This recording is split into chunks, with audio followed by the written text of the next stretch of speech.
मैं लड़ जाना है लहू में एक चिंगारी, जिद से जुनू तक है जाना, हर कतरा बोल रहा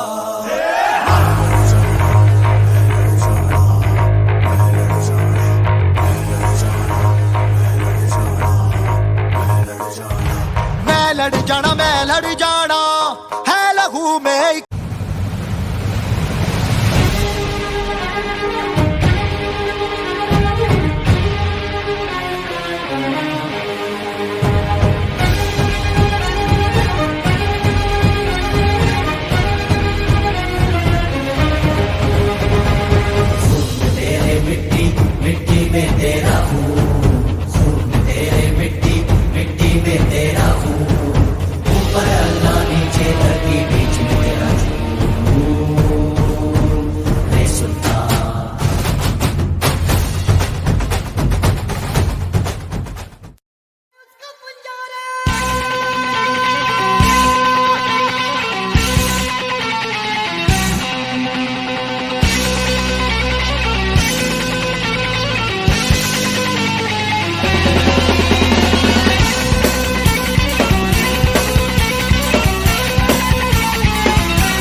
समंदर पीरे चल साथ सुरों में कर दे ये ऐलान, हिम्मत है तो रोको और जुर्रत है तो मानो, रे आज हथेली में रखती है जान, खून में तेरे मिट्टी मिट्टी में तेरा खून, खून में तेरे मिट्टी मिट्टी में।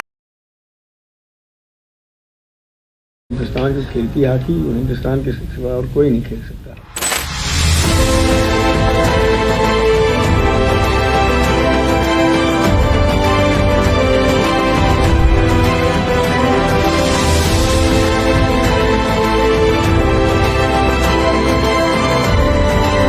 हमारे देश ने कुछ ऐसे खिलाड़ी भी शामिल किए हैं जिनके नाम से वो खेल आज जाना जाता है, और हमारे लखनऊ दूरदर्शन केंद्र के इस कार्यक्रम के लिए आज सौभाग्य की बात है कि हमारे स्टूडियो में मौजूद हैं मेजर ध्यानचंद, जिनका खेल जगत में दद्दा के नाम से ही जाना जाता है। आज ये अपने कीमती संस्मरणों से हमें हॉकी के बारे में कुछ बताएंगे।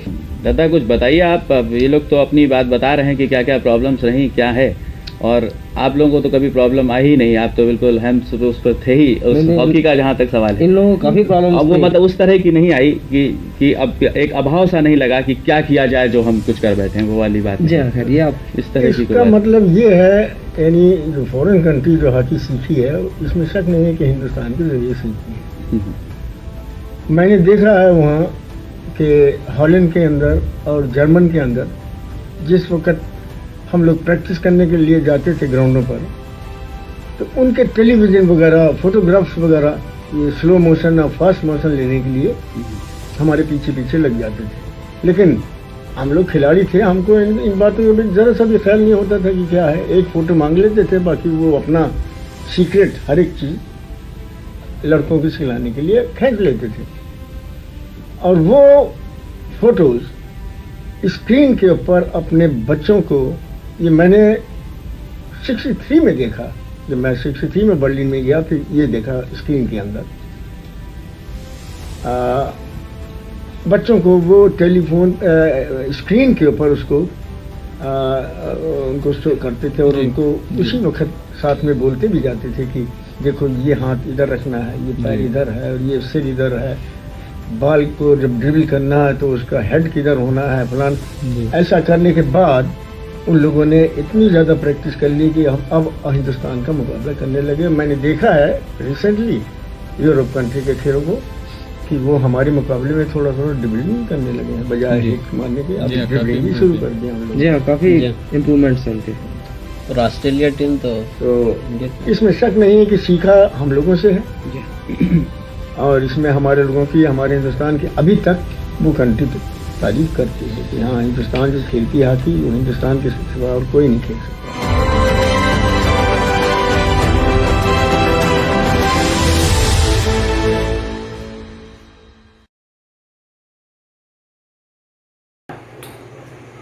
सुप्रभात। मैं चंद्रभूषण आलोक, केंद्रीय विद्यालय क्रमांक 2, वायु सेना स्थल पुणे की ओर से ऑनलाइन खेल महोत्सव के अवसर पर सभी श्रोतागण एवं उपस्थित अभिजनों का हार्दिक स्वागत करता हूं, अभिनंदन करता हूं। जैसा कि हम सभी को विदित है, प्रत्येक वर्ष 29 अगस्त को राष्ट्रीय खेल दिवस का आयोजन किया जाता है। इसी तत्वावधान में आज केंद्रीय विद्यालय क्रमांक 2 वायुसेना स्थल पुणे अपना खेल महोत्सव मनाने जा रहा है। मैं इस महोत्सव के मुख्य अतिथि श्री उमा शंकर त्रिपाठी जी, खेल अधिकारी विद्यालय के प्राचार्य महोदय श्री गुरप्रीत सिंह जी, उप प्राचार्य महोदय श्री प्रवीण यादव जी, हमारे खेल कूद शिक्षक श्री दिनेश कुमार जी और उपस्थित सभी श्रोतागणों का एक बार पुनः हार्दिक अभिनंदन करता हूँ। जैसा कि हम सभी को विदित है कि प्रत्येक वर्ष मेजर ध्यानचंद जी के जन्म अवसर पर पूरे राष्ट्र में राष्ट्रीय खेल दिवस का आयोजन पूरे उत्साह और उमंग के साथ मनाया जाता है। इस अवसर पर राष्ट्रीय स्तर पर कई खेल प्रतियोगिताओं का आयोजन तो होता ही है, इसके अतिरिक्त विभिन्न खेल से जुड़े हुए पुरस्कारों का वितरण भी इस दिवस किया जाता है। अतः इसी को ध्यान में रखते हुए आज केंद्रीय विद्यालय क्रमांक 2 वायुसेना स्थल पुणे अपना ऑनलाइन खेल महोत्सव आयोजित कर रहा है। केंद्रीय विद्यालय संगठन की एक सबसे बड़ी विशेषता है कि इसने खेल और शिक्षा दोनों को समान रूप से महत्व दिया है।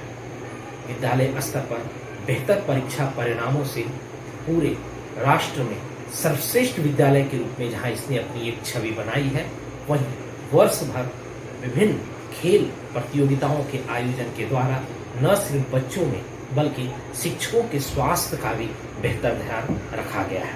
यही कारण है कि विभिन्न प्रतियोगिताएं हमारी विद्यालय स्तर पर, संकुल स्तर पर, राष्ट्रीय स्तर पर एवं SGY स्तर पर आयोजित की जाती है। इसके अतिरिक्त फिट इंडिया जैसे कार्यक्रम भी चलाए जाते हैं।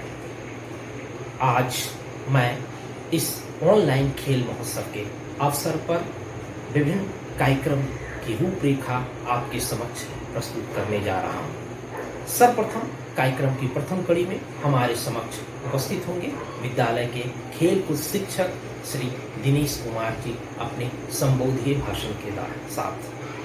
तत्पश्चात हमारे ही विद्यालय के 11वीं की छात्रा दिया अपने भाषण के साथ हम लोगों के बीच उपस्थित होंगी। कार्यक्रम की अगली कड़ी में हमारे बीच उपस्थित हमारे मुख्य अतिथि श्री उमा शंकर त्रिपाठी जी अपने प्रेरणादायक वक्तव्य के साथ हमारे बीच आएंगे और हम उनके प्रेरणादायक वक्तव्य से अनुग्रहित होंगे।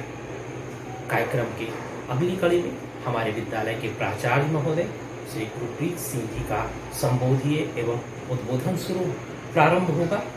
इसके माध्यम से वे सभी विद्यार्थियों एवं शिक्षकों को एक बेहतर स्वास्थ्य की प्रेरणा एवं ऊर्जा जगाने की कोशिश करेंगे। कार्यक्रम की अगली कड़ी में 2 प्रतियोगिताओं का आयोजन किया गया है। कक्षा 6ठी से लेकर के 12वीं तक के विद्यार्थियों के लिए एक क्विज प्रतियोगिता का आयोजन तथा अंतिम कड़ी के रूप में स्लोगन राइटिंग नारा लेखन प्रतियोगिता का आयोजन किया जा रहा है, जिसके अंतर्गत कक्षा 1 से लेकर के 12वीं तक के विद्यार्थी अपनी सहभागिता निभाएंगे। इसी के साथ मैं खेल कूद शिक्षक श्री दिनेश कुमार जी को आमंत्रित करता हूं कि वो कृपया अपने संबोधन के साथ उपस्थित हों। धन्यवाद।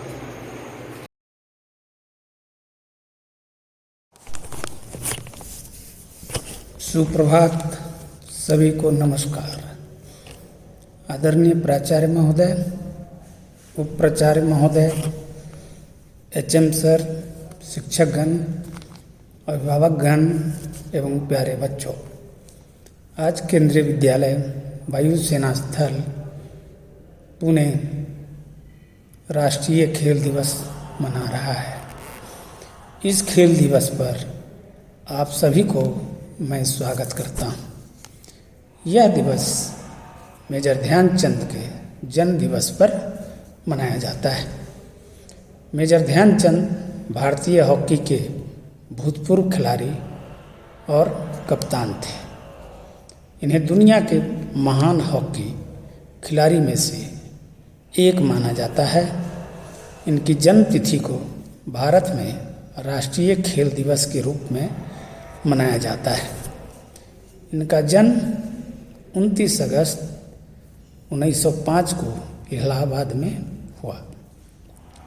इनकी शिक्षा महारानी लक्ष्मीबाई कॉलेज झांसी में हुआ।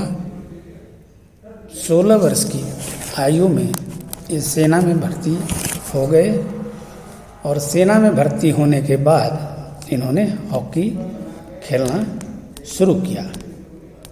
ध्यानचंद के खेल से जुड़े कई ऐसे पहलू हैं जहां पर इनकी प्रतिभा को देखा गया था। 1926 में न्यूजीलैंड के खिलाफ भारत ने 20-0 से मैच जीता और उस मैच में ध्यानचंद जी ने 10 गोल किए। भारतीय हॉकी के लिए इनका बहुत बड़ा योगदान रहा है। 1928, 1932, 1936 ओलंपिक में इन्होंने भारतवर्ष को स्वर्ण पदक दिलाया। जर्मनी के हिटलर इनके खेल से इतना प्रभावित हुए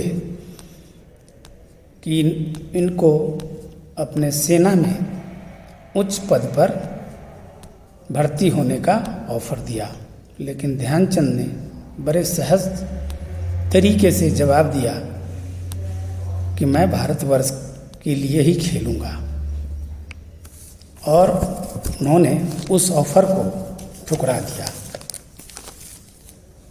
1948 तक ध्यानचंद अंतर्राष्ट्रीय।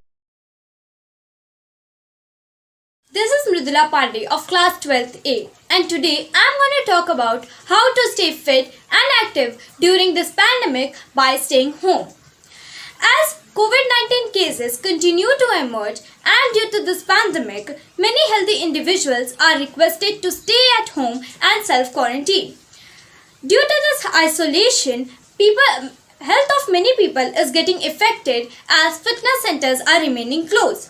Staying at home for a long period of time can significantly challenge for remaining physically active. Low level of physical activity can negatively affect health and the quality of life. This also adds stress and challenges to mental health. Physical activity and relaxation are the valuable tools which will help you to stay calm and protect your health in this pandemic. So now I'm going to share some tips and tricks which WHO itself recommends to stay active in this self-quarantine.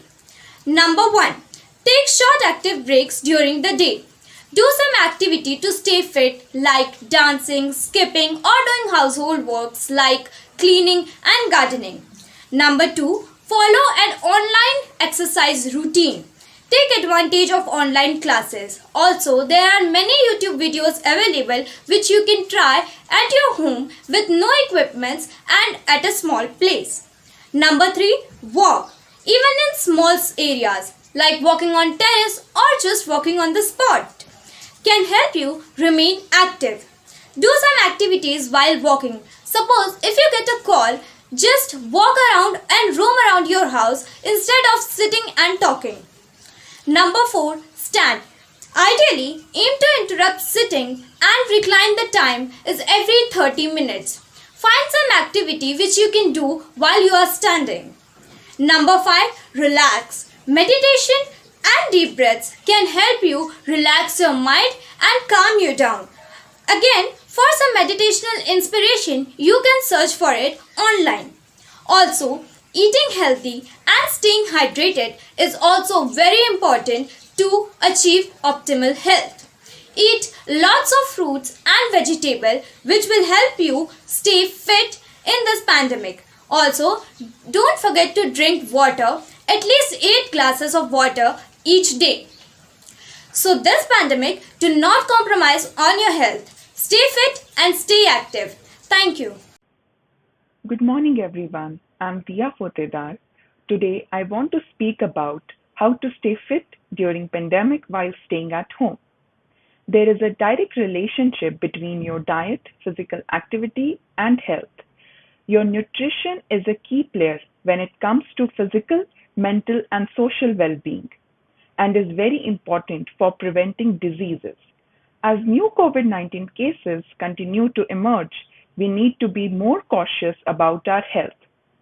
Staying at home for a prolonged period of time can pose a significant challenge for remaining physically active. Low level of physical activity can have negative effects on the health, well-being, and quality of life of individuals.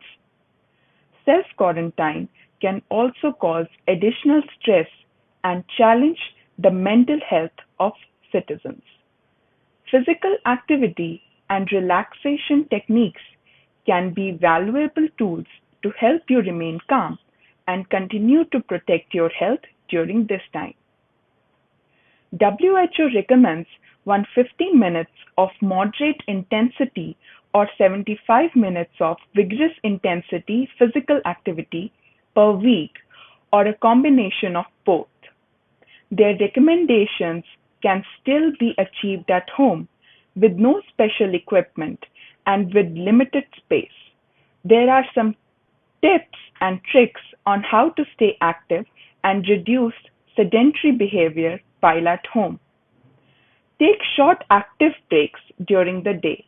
You can eat something healthy during the break, or you can dance or perform domestic chores such as cleaning, gardening, etc.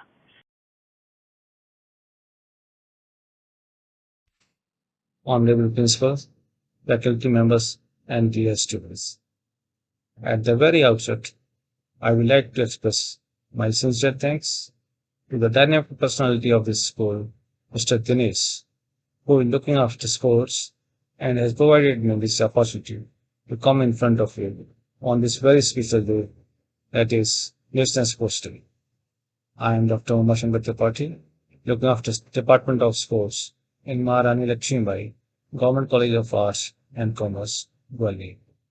It was established in 1888 and late Sri Atal Bihari Vajpayee took his education here. As you all know, Major Dhyan Chand, the hockey magician who was born on August 29, 1905, and National Sports Day is marked to celebrate his birthday. For the first time in 2012, National Sports Day was included in India's list of national celebrations.